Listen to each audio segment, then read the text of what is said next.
एक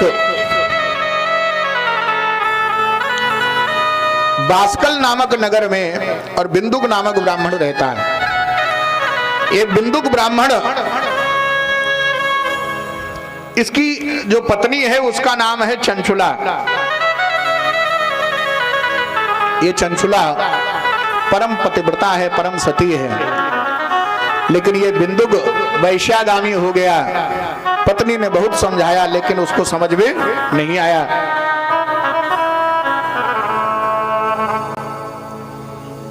बहुत दिनों तक उसने अपने आप को पतिव्रत में रत रखा, लेकिन जब विचार किया जब पति ही हमारा कुमार्गामी हो गया है तो अब हम कब तक जो है पतिव्रत धर्म को निभाते रहें, एक तरफा कब तक निभाएं। ऐसा विचार करके उसने भी जार पुरुष को अपने घर में रख लिया। अब देखें ये संसार भी कितना विचित्र है। ये स्वयं अधर्म करता रहे, स्वयं पाप करता रहे तो अपनी तरफ जो है विचार इसको नहीं जाता है, और जब कोई दूसरा पाप करता है, जब कोई दूसरा अधर्म करता है तो उसकी तरफ जो है। एक बार इसने बिंदुक ब्राह्मण ने देख लिया कि ये किसी परपुरुष को अपने घर में रख रही है। इसने बहुत पिटाई की, बहुत पीड़ा पहुंचाई, दुख दिया। अब तो जो है ये चंचुला मुखर होकर के बोल पड़ी, अरे अरे आज तुम मुझे तो प्रताड़ित कर रहे हो, लेकिन भवान प्रतिदिनम कामम रमते वैश्या कुधी मां विहाय स्वपत्नीं च युवतीं पति सेवनीं। चंचुला ने कहा, मुझ पति परायणा युवती पत्नी को छोड़कर आप भी प्रतिदिन वैश्या के साथ इच्छानुसार रमण करते हैं। आप ही बताएं कि रूपवती और कामासक्त चित्त वाली मुझ युवती की पति संसर्ग के बिना क्या गति होती होगी। मैं अत्यंत सुंदर हूं, नव यौवन से संपन्न हूं, फिर भी मुझ व्यथित चित्त वाली पत्नी को छोड़ करके आप वैश्यागामी हो गए हैं, भला मैं कैसे सह सकती। आपने मेरी तरफ तो विचार किया लेकिन अपनी तरफ यही दशा है हम सबकी। दोष पराया देख के, दूसरे का दोष देख करके तो बड़ा जो है हमें खींच जाती है, लेकिन अपनी तरफ देखने का विचार। दोष पराया देख के चले हसंत हसंत, और अपनो याद न आवई जाको आदि न अंत।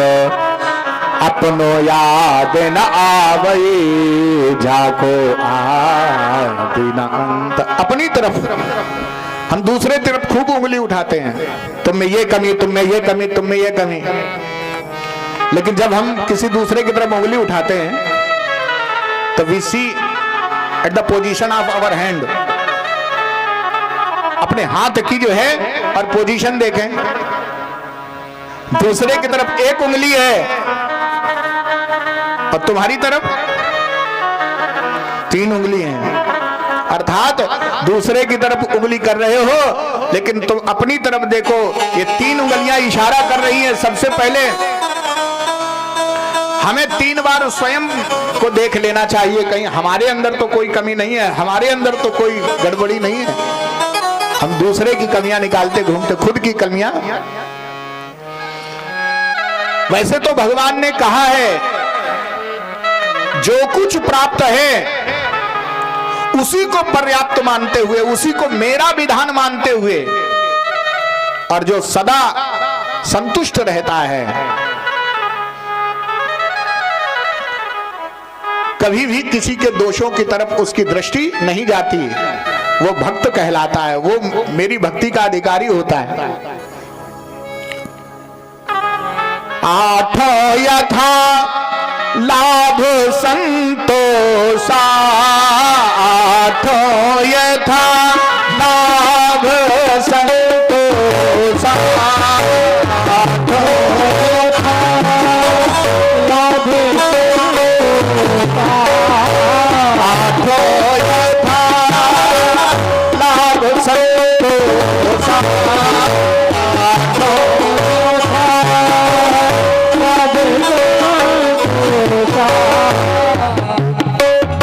सपने हो नहीं देखी पर सपने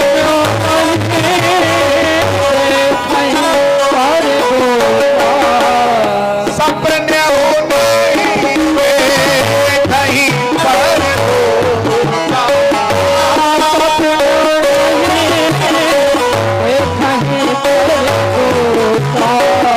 सपने हो नहीं देखे सपने हो नहीं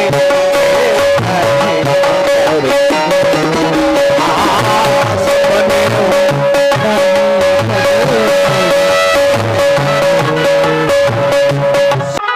जन्म जन्म से दोष दर्शन करने का स्वभाव बना हुआ है। तो संत कह रहे हैं अगर दोष दर्शन करना है तो दूसरे में नहीं, एक उंगली दूसरे की तरफ है तो 3 उंगली सबसे पहले तुम्हारी तरफ। बुरा जो देखन में चला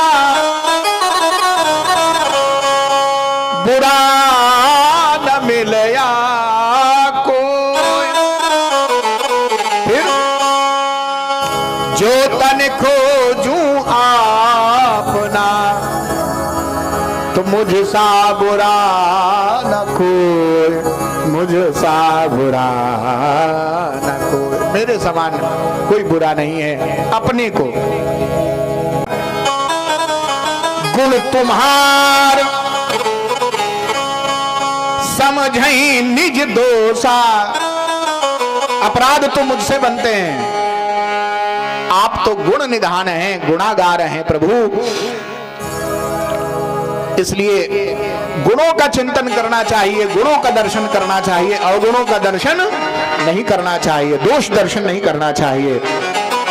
इस चंचुला ने कहा हे स्वामी आप अपनी तरफ नहीं देख रहे, मेरी तरफ देख रहे हैं। इस बिंदुक ने कहा चलो ठीक है, अब ना मैं तुम्हारी तरफ देखूंगा ना अपनी तरफ देखूंगा, फिर जो जैसा चल रहा है चलने दो। लेकिन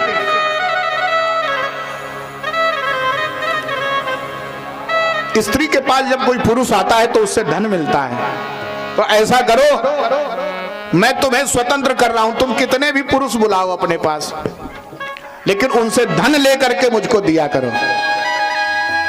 अर्थात इस बिंदुक ने अपनी पत्नी को ही वैश्यावृत्ति के दलदल में उसी में जो है डाल दिया। अब तो जो है वो स्वतंत्रता के साथ में दुराचार में दोनों डूब गए। इधर समय तो भाई सबका आता है, और विशेष रूप से जो स्त्री पर पुरुष गामिनी है और जो पुरुष पर स्त्री गामी है उसका समय और जल्दी आता है, ये समझ लें। जो हमें आयु प्राप्त हुई है, आयु में दिन नहीं मिलते, आयु में वर्ष नहीं मिलते, आयु में हमको श्वासें प्राप्त होती हैं। इन श्वासों को जो जितनी जल्दी खर्च कर लेता उतनी जल्दी आयु पूरी हो जाती है। इन श्वासों का जो जितना संयम रखता है उतनी ही लंबी आयु।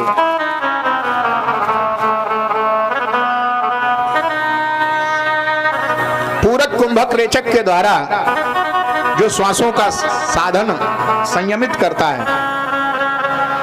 जितने समय के लिए कुंभक हो जाता है उतने समय के लिए उसकी आयु बढ़ गई। यम नियम आसन प्राणायाम प्रत्याहार धारणा ध्यान, इन योगों की पराकाष्ठा समाधि योग में जो स्थित हो जाता है उस समय देहाध्यास के न रहने पर जो वायु है उसका आवागमन सहज रूप में होता रहता है, लेकिन वह श्वास की गणना में नहीं आता। क्यों? क्योंकि जब देह का ध्यान रहता है तब तक हमें श्वास आवश्यकता समझ में आती है। यदि एक श्वास को भी न लिया जाए तो हमारे प्राण छटपटाने लगते हैं, लेकिन समाधिस्थ हो जाने पर जब देहाध्यास नहीं रहता तब उस समय श्वास की भी आवश्यकता नहीं रहती। एक श्वास में ही अधिक से अधिक कालखंड तक बहुत समय मिल जाता है। भगवान शंकर ने जिस समय समाधि लगाई, एक श्वास में ही बीते संबत सहस 87 बीते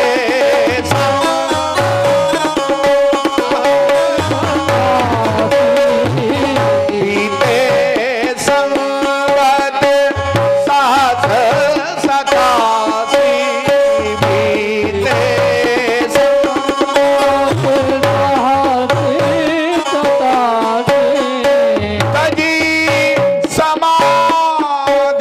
शंभु अविनाशी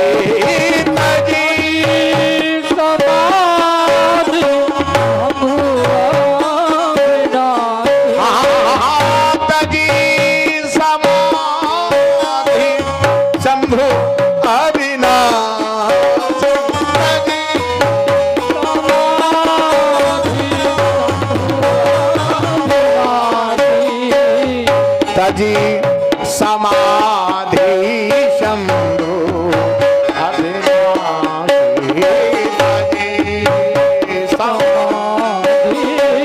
शंभु अविनाशी।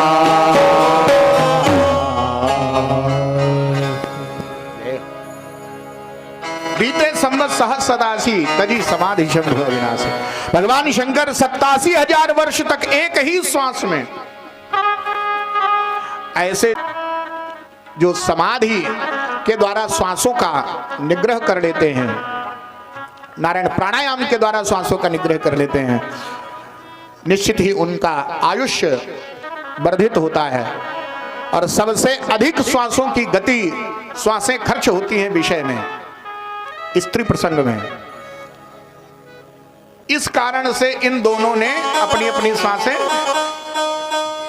विद्युत पहले से वैश्यागामी था इसलिए जल्दी मर गया, नरक भोग करके फिर पिशाच की योनि को प्राप्त हुआ, विंध्याचल में विंध्य पर्वत में जाके पिशाच हो गया। ये चंचुला बाद में पथभ्रष्ट हुई थी, अभी उसकी आयु शेष थी, लेकिन पूर्व समय में जो इसने पतिव्रत किया था उस पतिव्रत का फल इसको मिल गया।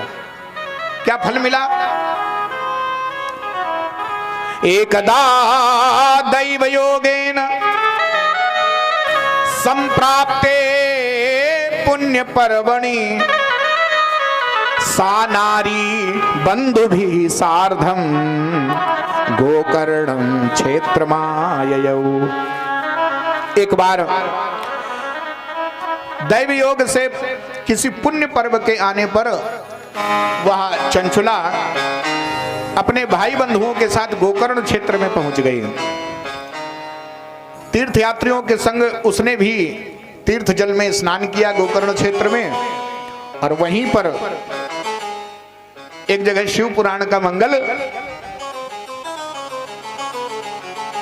महोत्सव हो रहा था। ब्राह्मण देवता शिव पुराण की कथा सुना रहे थे।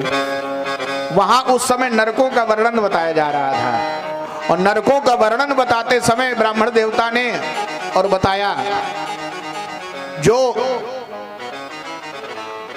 पुरुष परस्त्रीगामी होता है तो नरक में जाकर के एक लोहे की स्त्री बनाई जाती है और उसको खूब गर्म कर दिया जाता है, तपा दिया जाता है, और जब लाल हो जाती है तब उससे कहा जाता है, बहुत तुमने जो है संसार में परस्त्री को गले लगाया है, अब इस आग से जल रही इस स्त्री को गले लगाओ, अब चिपटाओ। ये उसको यातना मिलती है। और उसी प्रकार से योषिताम जार सक्ता नाम नरके यम किंकरा संतप्त लौह परिघम क्षिपन्ते स्मर मंदिरे। वैसे ही स्त्री को और आग से तपाया हुआ और लौह मुसल प्रदान किया जाता है। ये सुन करके वो जो चंचुला है वो कांप गई, हाय हाय, मेरा इस प्रकार से और नरक यातना भोग बनेगा। तब तो चंचुला भय से व्याकुल हो गई। भय से भयभीत हो करके जब कथा हो गई, सब जितने श्रोता सुनने वाले आए थे सब चले गए प्रसाद लेके, तब एकांत में जा करके उस चंचुला ने उन ब्राह्मण देवता से निवेदन किया। चंचुला ने कहा, ब्रह्मन् त्वं शृण्व सद्वृत्तम् जानन्त्या स्वधर्मकम् श्रुत्वा मामुद्धर स्वामिन् कृपा कृत्वा तुलामपि। हे भगवान, अब मैं तो धर्म को नहीं जानती, आप धर्म को ठीक ठीक पहचानते हैं, तो मेरे लिए, मेरे उद्धार के लिए कोई धर्म बताइए। गुरुदेव भगवान ने बताया, कहा धन्य है ऐसे ब्राह्मण को जिसने उस समय उस चंचुला को दुत्कार नहीं लगाई। भाई बहुतायत, जब कोई पाप संतप्त या कोई पापी स्त्री पुरुष जा करके किसी से और उपाय पूछे, समाधान पूछे कि हमारे पाप से उद्धार का कोई उपाय बताओ, तो पहले तो जो है लोग उसको बहुत खरी खोटी सुनाते हैं। लेकिन वहां पर ब्राह्मण देवता जान गए कि ये भले ही किसी कर्म के कारण इसने अपने जीवन को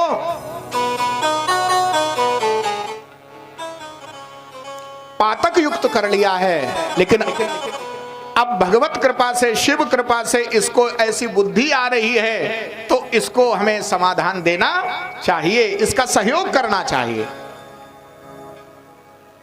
हम सबको एक कहावत सुनाई जाती है ना कि कभी जो है घृणा करनी है तो पाप से घृणा करो, पापी से, पाप से घृणा करो। लेकिन पापी व्यक्ति को यथासंभव जो है उसके सुधार के लिए यदि आप कोई समाधान दे सकते, कोई साधन दे सकते, तो सुधारने का प्रयास करना चाहिए।